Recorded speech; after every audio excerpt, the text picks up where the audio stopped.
What's going on, YouTube? It's your boy, CamATL, and welcome back to another NFL Week 3 First Look lineup. So, as you guys know, in the beginning of the week, we go through, we put an entire lineup together, kind of pretty much just talk about the guys we're putting in the lineup, why we like these guys, kind of just build a first look lineup, and then later on in the week we come back and do a full slate breakdown position by position and all that good stuff. So that's what we're going to do again today. Drop a like down below, comment anything in the comment section, and enter your name into the giveaway that we do every single week on this channel. Subscribe to the channel if you haven't already, and let's get straight into it. Greenlightdfs.com to join the squad for week 3. It was an amazing week 2. Got the takedown. Well, it came very, very, very, very, very close to the takedown on college football, 1000s on college football on Saturday, which was awesome. It was a solid week 2 in general, and excited for week 3. So let's get straight into it. I'm not going to keep up too much of your time. We're going to build this first look lineup and then go from there. Starting off at quarterback, the guy that I'm going to like at quarterback is Jalen Hurts. Jalen Hurts, at the end of the day, is just a very safe cash game option. Week in, week out, he's going to get you 20 plus. That's his floor. That's what you should expect from him. At the end of the day, his rushing ability just gives you a solid, solid floor, and he's been a solid contributor this season. He has been fantastic this year. Looked amazing last night against Minnesota. This Philly total is high, over 27 implied total for them. So I really, really like Jalen Hurts at quarterback this week. At running back, somebody that I really like this week is going to be. I need to find him. Where is he? Let me see. David Montgomery. David Montgomery for Chicago going against Houston. This is a fantastic matchup against Houston, who gave up over 30 to Jonathan Taylor week 1. David Montgomery has just been seeing some solid usage. He looked great against Green Bay in week 2. This is a solid spot here. Chicago's actually favored. Expect to see a lot of David Montgomery in this one. I think he's going to have a fantastic game, and at only 5'9", it feels a little too cheap with the matchup and the situation where he's going to get the load of carries for Chicago, and they're probably really going to lean on him heavy here. So I really, really like David Montgomery in this one. All right. Next up, I'm going right back to the well. I know he didn't do great against the Cowboys, but Joe Mixon, same situation here. Okay. Now, the reason he didn't do great against the Cowboys is because that game script ended up being reversed what I would expect. I expected Cincinnati to be up. I expected Dallas to struggle to score with the backup quarterback, but that was not the case. Dallas was able to get ahead, and then that was tough on Joe Mixon. All right. For Joe Mixon to have solid games, we really want Cincinnati to be up, and you have to expect they should once again be up in this matchup. All right, they're 5-point faves. They should be leading in this matchup. Should really just pound the rock in this one. Nick Chubb just dropped over 32 fantasy points. He didn't get a ton of yardage, but Cincinnati, once they get in the red zone, Joe Mixon can fall into the end zone multiple times, just like Chubb did. So I really like Joe Mixon here. I think he has a solid game here, and once again, I'm on that Joe Mixon train. I think he's going to have a huge game here soon. And after the 11 against Dallas, I think he's due here against the Jets. It's a fantastic spot for him to really succeed here. Last year against the Jets D, he got 25 Draftkings points, got in the end zone twice on 33 rushing yards. Same kind of thing that Nick Chubb just did. He didn't get a ton of yardage, but he got in the end zone multiple times. So I can expect Joe Mixon to do the same thing. He's going to fall into the end zone multiple times here against the Jets. All right. Next up, now all about game script vibes here. Christian Kirk has been fantastic. We talked about him before week 1, before he just came in and just dominated with Jacksonville. We talked about how on the short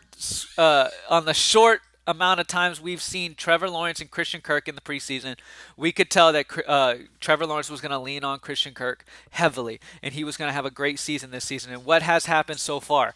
First couple weeks, Christian Kirk has been an elite target for Jacksonville. He's in a fantastic spot once again. He got 20 against Washington, 25 against the Colts. He's getting solid targets. He's getting looks in the red zone. I love him here against the Chargers as 7-point underdogs for Jacksonville. Expect Jacksonville to throw a majority of this game and Christian Kirk to really feast with that situation going on. As long as that game script happens, Christian Kirk should definitely eat as 7-point underdogs. Next up, because of them being underdogs, another game script play, Garrett Wilson. Garrett Wilson has been fantastic for the Jets so far, man. I mean, he got 8 targets week 1, 14 targets week 2. You could tell Joe Flacco is really leaning on this kid, really likes him. 2 touchdowns for Garrett Wilson in week 2. Fantastic spot once again here. They don't have a high implied total, but game script says that they will be down majority of this game. They're at home in New York. You know New York's feeling themselves after that comeback win against Cleveland as well. Garrett Wilson's in a fantastic spot here in this matchup, and only 5'4" for a guy who's going to get double-digit targets most likely in a behind game. I really, really like him here. Next up, Amon-Ra St. Brown. I'm really not surprised to see how good he has been this season. He's fantastic. And again, it's another fantastic spot for him to shine here. 20 week 1, 42 week 2, and it's just the target share that he is getting in this offense. He is getting the target share of a Cooper Kupp type of player, and he is just a fantastic option here. He's going to be on the road in Minnesota. They are 6-point underdogs, so expect Amon-Ra St. Brown to be a fantastic option once again and get relied on heavily as they play from behind, trying to catch up to Minnesota, who are probably pissed off after last night and should come out and really put some points up against Detroit. So I really, really like him. At tight end, a guy who's still really cheap but's been running a lot of routes. He's been playing a lot of snaps. Jawan Johnson for New Orleans has been playing a lot of snaps. Like I said, he's been getting, some solid targets. He's been looked at in the red zone. He's got 2 red zone targets first couple weeks, so expect him to get targeted in the red zone when they get down in that area, and why am I blanking on his name? Jameis Winston is looking for a big body target down in the red zone. Expect Jawan Johnson to cash in on that sooner than later. He doesn't have a touchdown yet. I'm predicting he gets one here against Carolina. I really like Jawan Johnson. He's pretty much just a value play, plain and simple. At 2.9, a guy who's involved in this offense and a good matchup against Carolina. Jawan Johnson's a solid option. Once again, at flex, we're going to go ahead and continue rocking with Greg Dortch. Greg Dortch is on a team that is without their best wide receiver, DeAndre Hopkins. They have been playing from behind majority of the time this season, and they will again here against the Rams. Once again, that game script screams playing from behind. They're 3.5 underdogs for Vegas, so Vegas kind of has the game staying closer than I would expect here. But Greg Dortch, in a position from playing behind once again, is in a fantastic spot. Again, he got in the end zone last week. He only got 4 targets compared to the 9 week 1. I'm expecting that to go up more here against the Rams. Dortch should be a guy who should be able to find some holes against the Rams, and once again, it's just that target rate that he's going to see here playing from behind against the Rams. So they're going to have the majority of the time throw the ball here. That game script's going to be throw heavy, and Greg Dortch should be able to eat in that situation. Last but not least, there's a lot of different ways you could go here, but I'm going to lean on the Seahawks here at home. The Seahawks have been solid once again. The damn defense will not lock on the lineup builder. Like on the lineup optimizer, it's not a big deal. Like defense will generate and come in, but on the lineup builder, for some reason, we keep having issues locking a defense. But it doesn't matter. We know there's 2.9 left, so we know we have 2.7 for the Seahawks. Seahawks are the defense that I'm going to go with. They've been solid, 7-9 the first 2 weeks. They played Denver week 1. Week 2 they played San Francisco. Now they're going against Atlanta. They're favored. The implied score for both these teams is low. They're expecting this total to just be low in general. Expect the defenses to do pretty well here. Seahawks at home, after already showing that they can be serviceable the first couple weeks against an Atlanta offense that just hasn't really found it yet. I really like the Seahawks here at home as a value defense at 2.7. So that's it.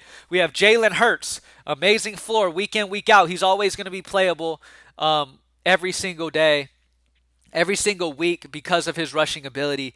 Great matchup once again. David Montgomery in a position once again to be solid. They're actually favored coming in. He's only 5'9". Expect Chicago to lean heavily on David Montgomery, get that ground game established. Joe Mixon, once again, if Cincinnati's offense can finally start clicking and actually put some points on the board, Joe Mixon should be utilized heavily. Especially in the second half of this game once Cincinnati is up against the Jets here. I really like this spot for him. Next up, we have Christian Kirk. Same thing. Jacksonville, I'm expecting to be behind in this one. Pepper Christian Kirk like they've done so far in the beginning of the year. Christian Kirk is an amazing receiver. He's just a little too cheap at the end of the day. Christian Kirk is elite. All of these guys, Christian Kirk and Amon-Ra St. Brown, I'm surprised they're even the prices they are. I would expect them to be 7.5 or more, honestly. But Christian Kirk, solid spot. Amon-Ra St. Brown, solid spot. Garrett Wilson, Once again, game script, playing from behind. They're going to have to utilize this kid once again. Solid spot for him at 5'4". Amon-Ra St. Brown been targeted heavily. One of the most targeted receivers in the entire NFL. This dude is amazing. And the game script screams playing from behind. It's a fantastic situation here. Expect Minnesota to come out and really want to prove something after getting stomped by Philly, and really put some points up against Detroit. And Detroit, once again, have to play from behind. And Amon-Ra St. Brown's in a fantastic option. Their offense has really been clicking. Jawan Johnson, just a value guy who's seen red zone targets. He's a big body guy for Jameis Winston down in the red zone. I'm expecting him to get his first touchdown of the season here against Carolina. Greg Dortch playing from behind against the Rams. You have to expect, I mean, they're going to have to throw majority of the time. And at the end of the day, somebody's got to show up outside of like Zach Ertz. You know what I mean? Like, so somebody got to show up, and Dortch has been the guy to really show up lately. So expect to see some good Greg Dortch as well playing from behind. And then you can't see him right there because for some reason on the lineup builder, defense won't lock in ever. But the Seahawks at 2-7 is going to be where I finish it up, leaving 200 left over. The Seahawks against Atlanta. Atlanta's offense, I think, could find a rhythm eventually. I like that Mariota, can use his feet. He can't throw very good, but he can use his feet and move around. And we've got some solid talent on that offense. We just got to find a way to make things work. And a lot of young guys on the team that kind of got to, mesh eventually. But as of right now, the Seahawks at home should be serviceable at 2-7. All right. Thank you guys for joining me. That is the Week 3 first look lineup. Good luck, everybody. Week 3, baby. GreenlightDFS.com. Join the squad. As you know, you get college football, all the Thursday night showdown, the Sunday night showdown, the Monday night, all that good stuff, the Sunday main, all that good stuff you get with the Greenlight DFS package for NFL. Also, you get access to the NFL prop tool, which also brought me more profit in week 3 again. So it's been fantastic. Definitely utilize the Greenlight NFL prop tool as well to find the best value as it pops in early in the week. Is the best time to use it. As these lines immediately as Prize Picks drops these guys for the week, use the NFL prop tool and find that value before guys come in and the lines get bumped. Jump on it early. We've also been doing that for college football, jumping on these lines early when they're a little bit before they're bumped, and we've been really taking advantage of that. So thank you guys for joining me. Let's keep smashing. Until week 3 starts, we are going to be locked in on MLB this week. Heading into Thursday, let's get a takedown or 2 and smash our strikeout Prize Picks and all that good stuff. So thank you guys for joining me. Drop a like down below. Comment anything to enter your name into that giveaway that we do every single week. Subscribe to the channel, and I'm out. Peace.